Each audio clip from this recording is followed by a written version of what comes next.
Okay, in this video, we're going to cover quotient and remainders, both positive and negative, and so let's begin. Now, these two problems, I'm going to do it pretty quickly. In this problem, I'm going to use long division. So 27 divided by 4.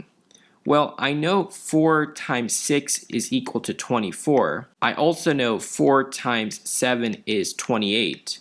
So 7 is too big. So it's between 6 and 7. And so we could say that the answer will be 6 R for remainder 3. So the 6 represents the quotient and the 3 is the remainder. You could also write it another way. You could say 6 3/4. Or you could even say 6.75. But this question is just asking determine the remainder for the following. So the remainder is 3. Same idea for this piece. We could do 3 times 14 and we're going to get 42. And if you did 3 times 15, you get 45. So it's going to be between 14 and 15. And so we're going to get 14R. So with 14, you get 42. So you're 2 less. So 14R2. And again, 14 is the quotient and 2 is the remainder. And that's what we're asking for. All right, this is the last one of these positives. So this problem, we're going to use long division. So let's rewrite. So how many times does 4 go into 9? 2 times. 4 times 2 is 8. Then we subtract. 9 minus 8 is 1. Bring down the 8. We get 18. How many times does 4 go into 18? 4 times. And 4 times 4 is 16. So then we subtract. 18 minus 16 is 2.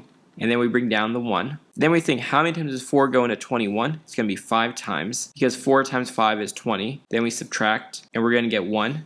Then bring down the 7. How many times does 4 go into 17? It's going to be 4 times. Because 4 times 4 is 16, and then we subtract and we get 1. So our remainder is 1. So we have 2, 4, 5, 4, remainder 1. Again, this number is the quotient, this is the remainder. And now for subtraction. So we have negative 17 divided by 2. Well, I know negative 16 divided by 2 is negative 8, and this is negative 17. So in a way I could say negative 8 are negative 1. Now on certain tests, they don't want the remainder to be negative, and so we have to make it positive. And so in that case, what we actually have to do is we'll pick negative 18 divided by 2, and we get negative 9. Now obviously negative 9 times 2 is negative 18, but we want negative 17, so we need to add 1.